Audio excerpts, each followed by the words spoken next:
Magandang gabi, Barya Salapi TV and Travel Adventure. Pag-usapan po natin ang isang sa mga collection ko po, ang quarter dollar, US dollar po, 1998. The 1998 quarter dollars belong to the Washington Quarter Series, which has been circulated since 1932 to date.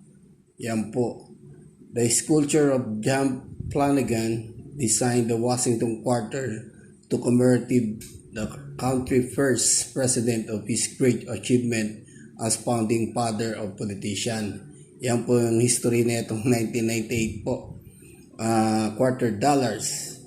As early as 1930, Congress established a bicentennial committee to prepare for Washington bicentennial birth anniversary. The committee proposed a Washington dollar to replace the Walking Liberty half dollar for the anniversary year. Yan po.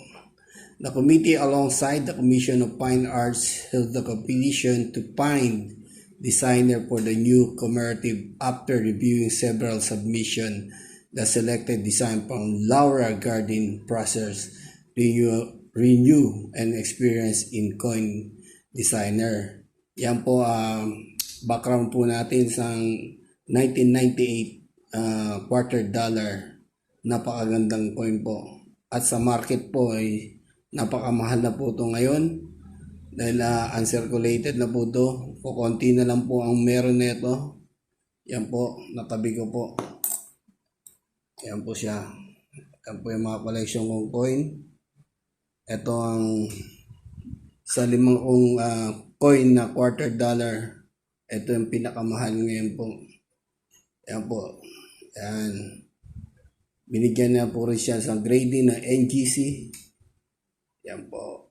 Yan. Numismatic Cardi coin. Yan po. Po siya. Sa likod niya po, yan, may agila po. Yan, may agila, nakapatong po siya. Yan po. Napakaganda po mga kabarya sa Lapid TV. Kung meron po kayong ganito, itabi nyo lang po at napakamahal na po nito sa market. Yan po siya. Sarapan po. 1998 at dagdag kaalaman, meron po siyang D-Mint Mart. Ibig sabihin po ng D-Mint Mart po ay isang D-Mint Mart means Denver. Yan po, city of US, sa US po. Yan, state sa US, Denver. Yan po. 1998, yan, Liberty, quarter dollar Liberty, D-Mint Mart. Yan po siya. Yan. So mga kabarya sa Lapid TV, kung meron po kayo nito, tabi nyo po. At i-post nyo rin po rito sa akin or i-send nyo ang pictures. Kung maganda rin po ang kalagayan niya po or ang coin.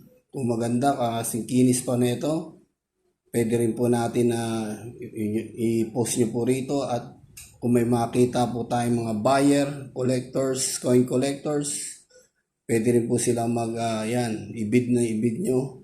ibid nila kung magkano po bibili ng mga coin natin. Akin din po sa actually, etong coin ko po, selling ko na rin po ito. Binibenta ko na rin po itong 1998, quarter dollar ko po. Ayan po, open po ito sa mga coin collectors, yan, around the world. Yan. Like and share lang po at subscribe sa aking channel. At comment po kayo down below kung magkano po presyo nyo bibilin sa coin kong to.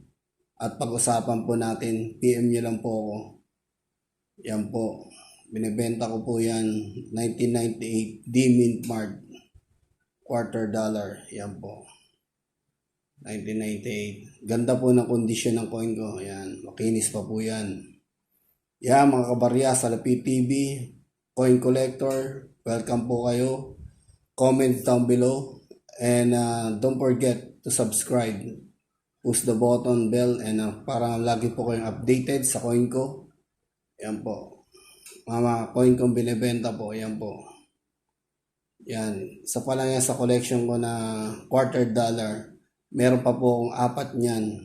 Puro makikinis po, maganda rin po. Yan. Sige po mga kabarya sa Lapid TV, Coin Collector, start bidding now. Maraming salamat po and God bless to all.